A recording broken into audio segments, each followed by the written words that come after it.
Pleasure to speak with you all today, and I'm going to go through the presentation. I'll sort of let you know the slides as we go through. So starting on slide 4, this is the overall summary for the Kinnate story. The focus of Kinnate really is about expanding the promise of precision medicine and oncology, and doing that through small molecule kinase inhibitors for genomically defined cancers. As we go through the presentation today, we'll talk about our programs, our platform, and our people. Our programs have all been developed in-house, and we retain full commercial rights to all of them.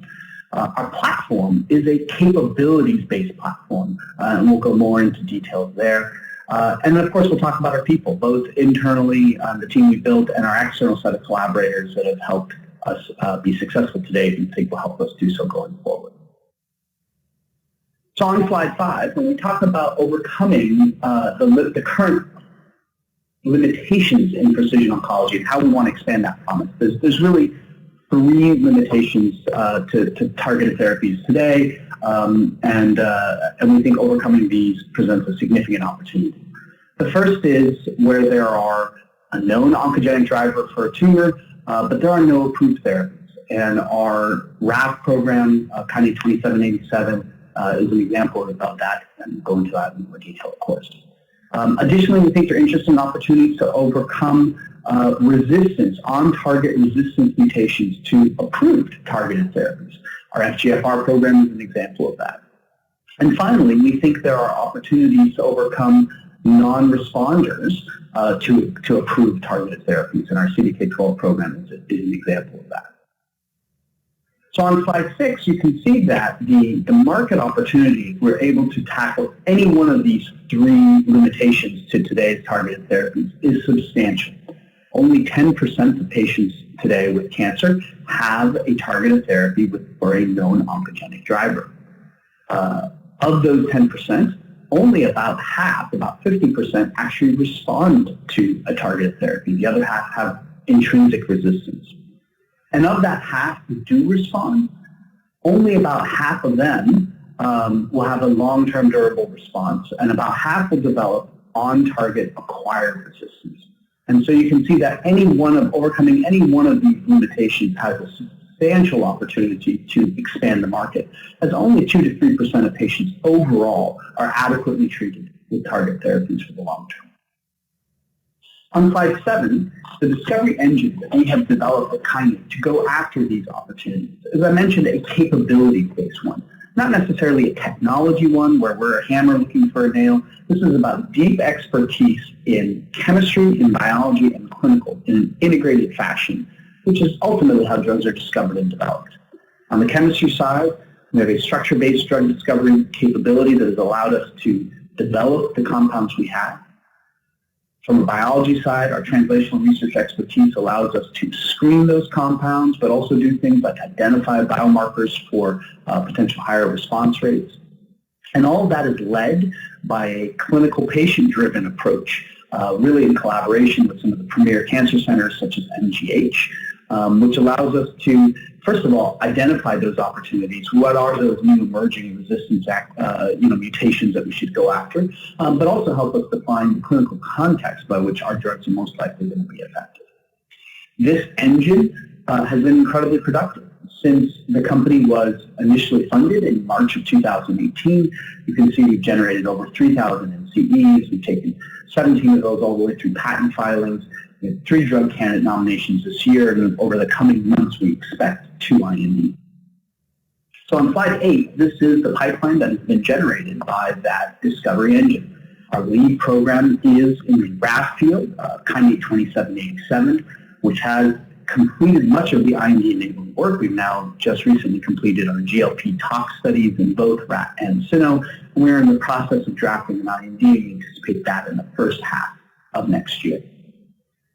Behind that, our FGFR program has completed lead optimization. We have a few compounds that are now moving into dose range finding studies for tox to down select to a program that we would ultimately, to a lead program that we would take into GLP tox early next year, and ultimately towards an IND in the first half of 2022.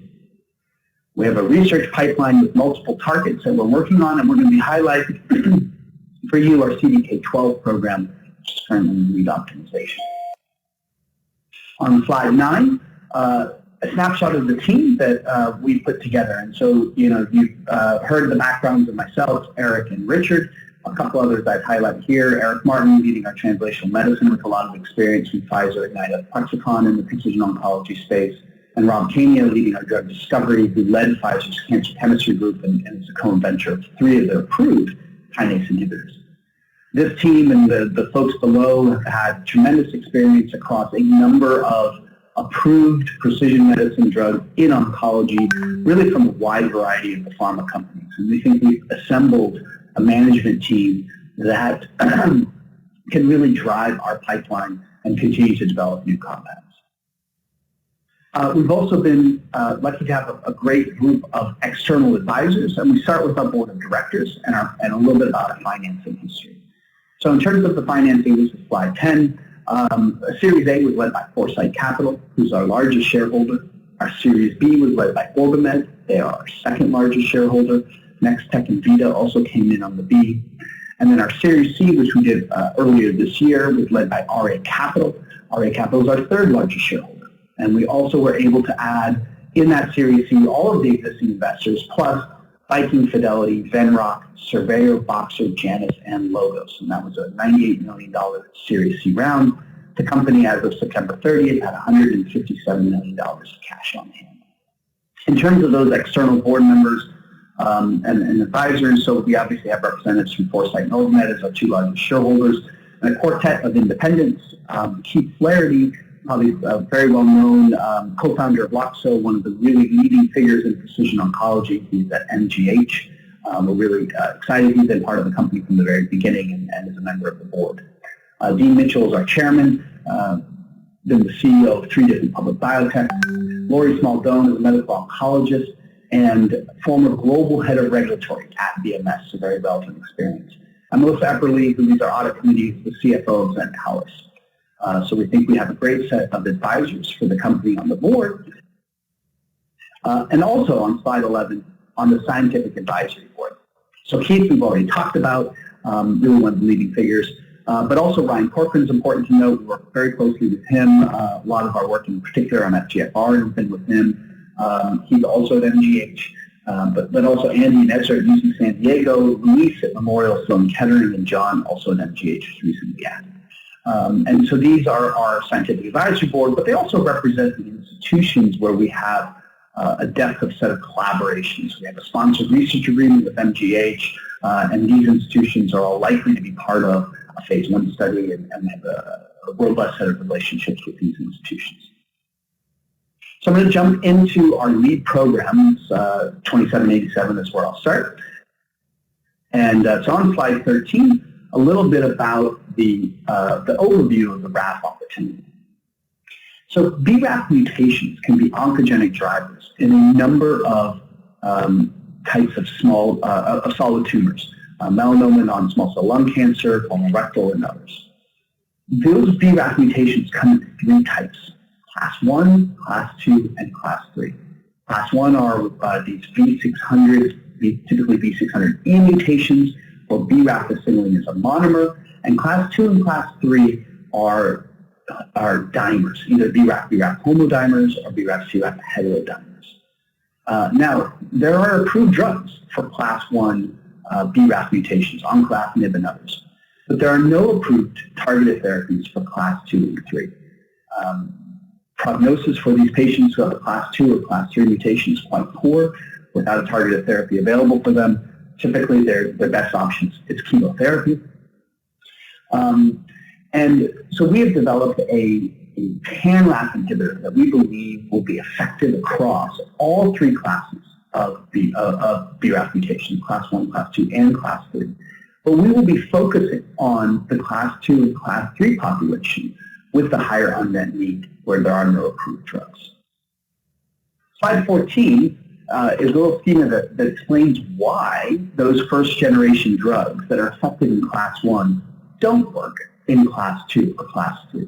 And it really has to do with the biology of the pathway and this dimerization that occurs. When BRAF is part of a dimer, you have to inhibit both molecules in the dimer to effectively turn off the pathway signaling and reduce growth signaling. If you are only able to inhibit one molecule, say the first BRAF, you will actually transactivate this pathway and increase growth signaling instead of inhibiting it. This idea is sometimes called paradoxical activation. And so if you are unable to hit both molecules in that dimer, you will not be able to effectively shut down a class 2 or class 3 mutation.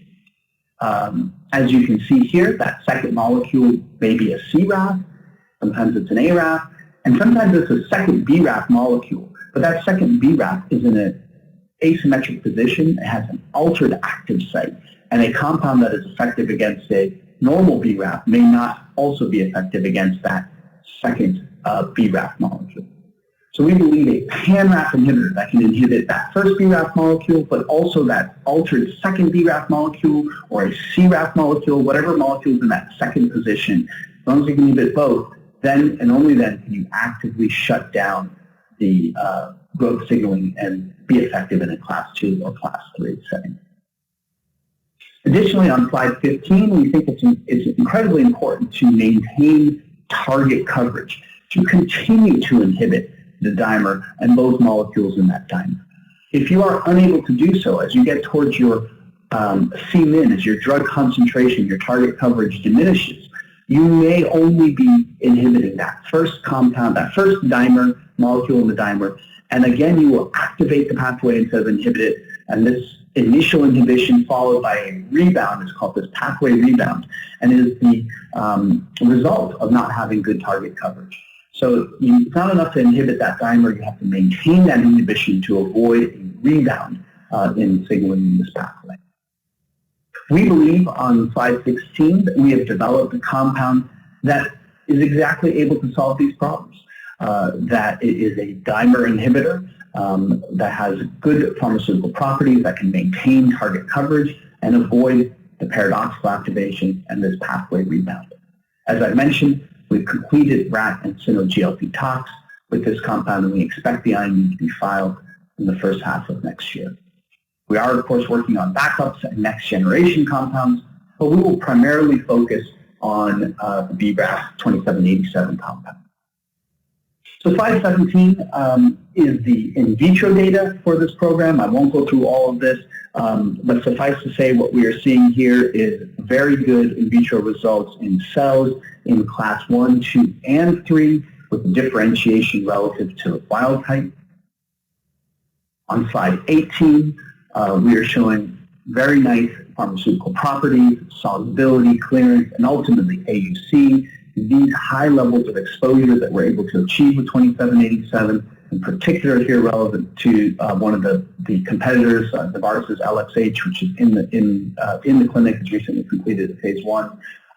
This substantially higher exposure we think is critical, and we'll show you some of the data later as to why that is. Slide 19, we are showing PD results from our drug and also, again, competitive relative against the competitor Novartis compound LXH. And here you can see the advantage of that target exposure, those drug-like properties. You can see that the Novartis compound has this pathway rebound that we're talking about. You initially inhibit the pathway, and then you get activation to 4, almost 5-fold normal levels of signaling of the pathway relative to our compound, which maintains that inhibition consistently and avoids pathway rebound. So the benefit of having good, strong dimer inhibition and high target exposure allows you to maintain the inhibition of this growth signaling. Slide 20, all of that in vitro and PD work has translated, as you would hope, into preclinical efficacy. So here we are showing xenograft data with mice models of 3 different types of mutations, the class 1, the class 2, and the class 3. And in every scenario, we see very nice tumor regressions. And, again, competitive to the Novartis compound. But note that this Novartis compound dose that we're using, the 200 mg per kg to get similar levels of tumor regressions that we have with our compound, is actually 4-fold higher exposure than Novartis was able to achieve in the clinic. and we can see very nice tumor regressions with our dose. Finally, in terms of the data on slide 21, this compound is also highly selective. We have very few other kinase hits with it. As you can see, we're hitting CRAF, BRAF, and ARAF like we expect, and very little activity on any other kinases, a little bit of DDR1. So we have a very selective compound as well. And, you know, that, in terms of a summary of the preclinical package, very good in vitro results, very good drug-like properties. That translates to nice PD showing an inhibition without a pathway rebound, ultimately getting us a very nice preclinical efficacy package with a very selective compound. And that's why we're excited to take 2787 forward towards an IND and then into the clinic. Slide 22, you know, as we start to transition to think about the clinic, we have a variety of different patient populations that we think will be more or less sensitive to the drug. And as you can see, in particular in these class 3 and class 2 mutations, in particular the class 2 gene fusions, based on the in vitro results and in vivo results and some from information from competitor profiles, we think are going to be exquisitely sensitive to our compound. But we are going to explore this range in the clinic. On slide 23, you can see our planned phase 1 trial. After we have an accepted IND, we anticipate going into a dose escalation phase. And upon the completion of that, when we have a RP2D, we anticipate expanding into 3 cohorts.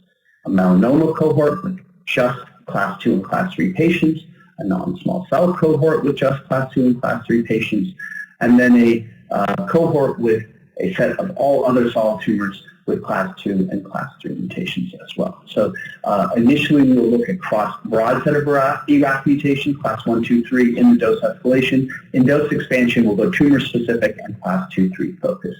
We do think melanoma and non-small cell are tumors where they are most addicted to these oncogenic drivers in the BRAF class 2 and 3, and we'll see a strong signal there, hopefully. A little more detail on slide 24 in terms of the size of the cohorts and the details here that I've talked through already. So slide 25, a little bit about what the market opportunity is for a class 2/3 drug. And so what you can see here is comparison of the patient population relative to the class 1 population. So these are patients with advanced disease, stage 4 disease, non-small cell melanoma is the key areas. And you can see roughly similar size of patients between the class 1 drugs and the class 2/3, although a little different mix, a little more non-small cell, a little less melanoma in class 2 and 3. The class 1 drugs that are approved have been commercially successful products so far. These class 1 drugs, which launched a few years ago, are at lower prices than what more recent targeted therapies have launched at. So we think in class 2/3 there will be higher pricing. A lot of these class 1 drugs, these class 1 drugs are often required to be given in combination. We believe that it's possible that our class 2/3 inhibitors will not need combination with, say, a MEK inhibitor. That may improve the commercial uptake.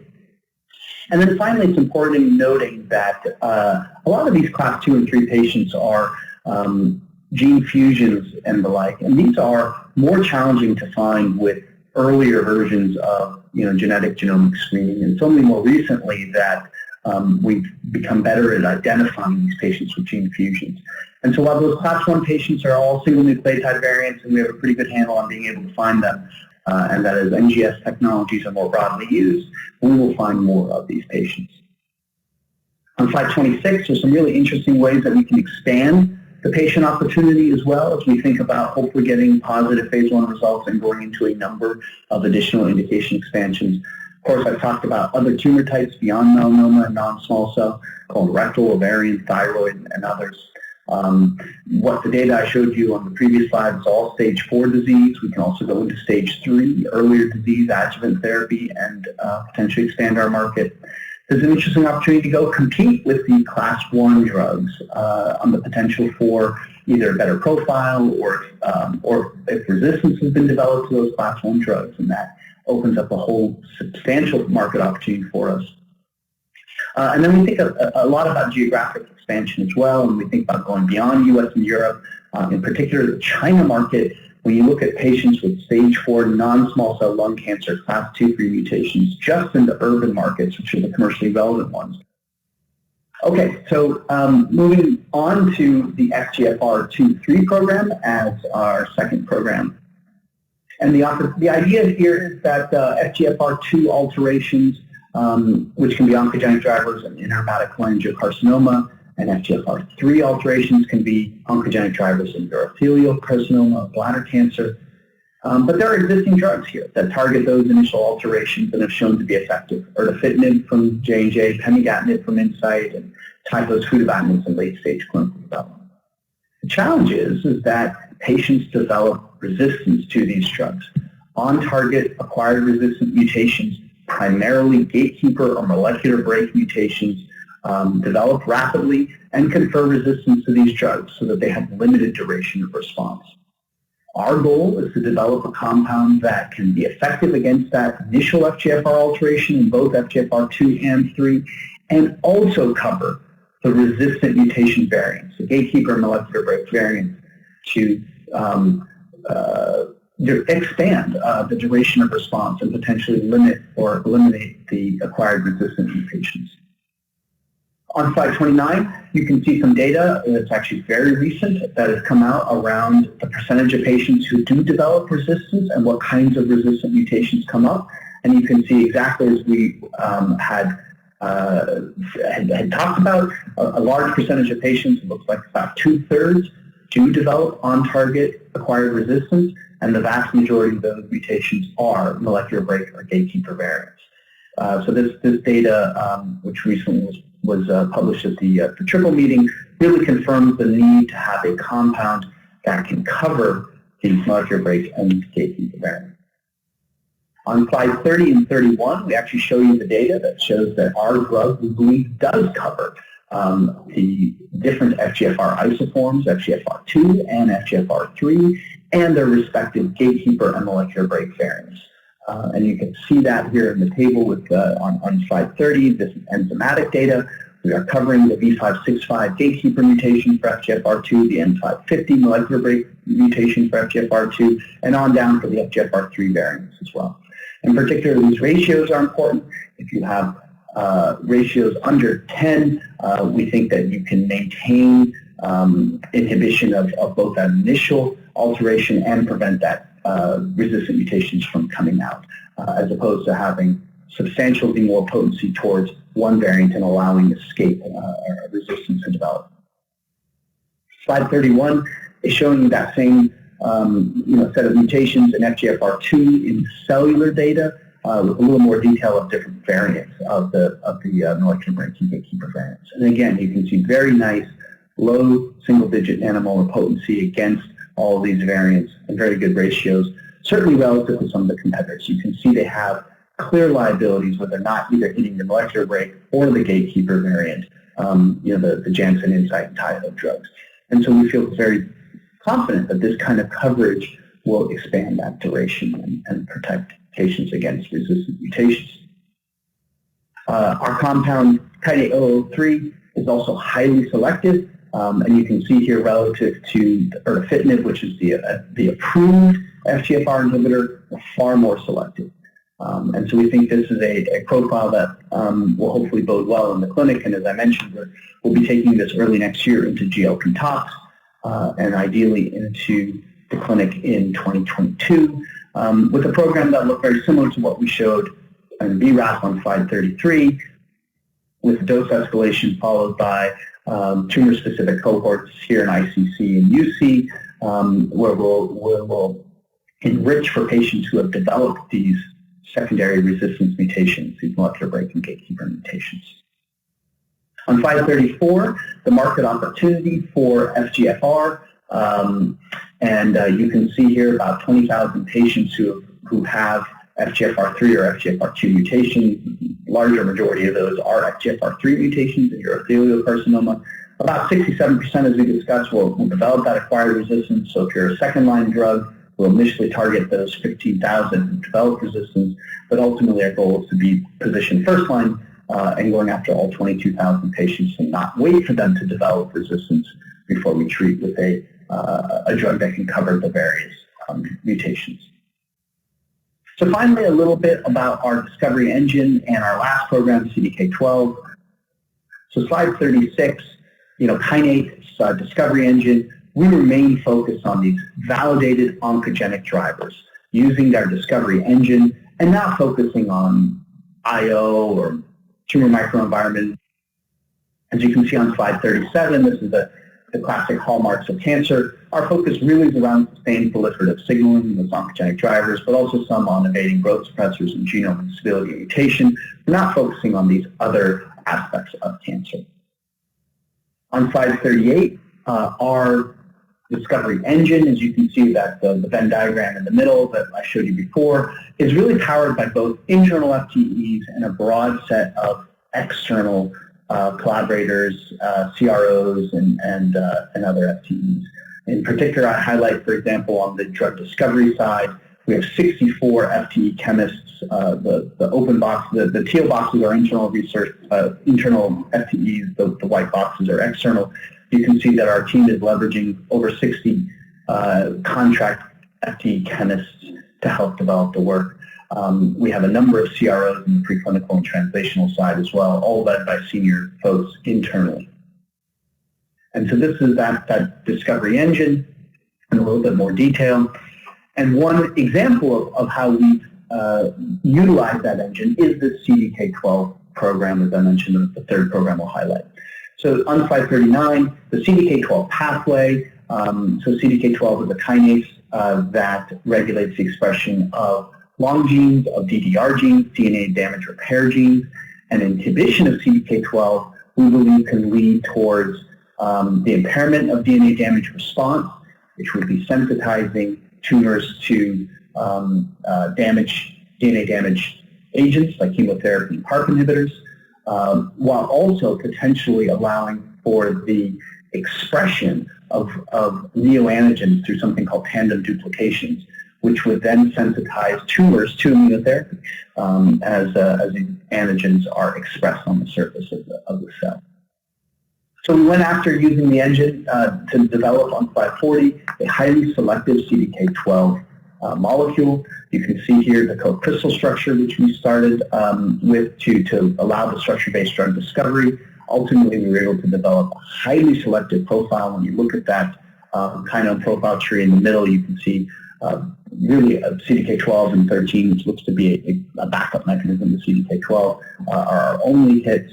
And then you can see, and as we go into more detail on the table, we have high selectivity relative to the other CDK family members like 279 that we actively wanted to avoid. And so we were able to apply that engine and develop a very, very selective compound here, which on slide 41 we have taken into preclinical testing and have shown some very nice tumor regressions. And while this program is still early and we are doing some lead optimization, it certainly shows promise and the applicability of that research engine to develop a very selective molecule that has turned out to have some very nice efficacy as well. So to summarize on slide 42, programs, platform, and people, we have multiple programs advancing into the clinic, with the RAF program being the first, we hope, next year, and a pipeline behind that, FGFR the year behind. So you can see about one program a year going into the clinic.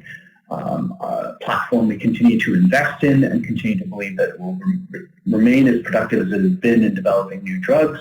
And we think we have the people both internally and externally in terms of collaborations that make this successful.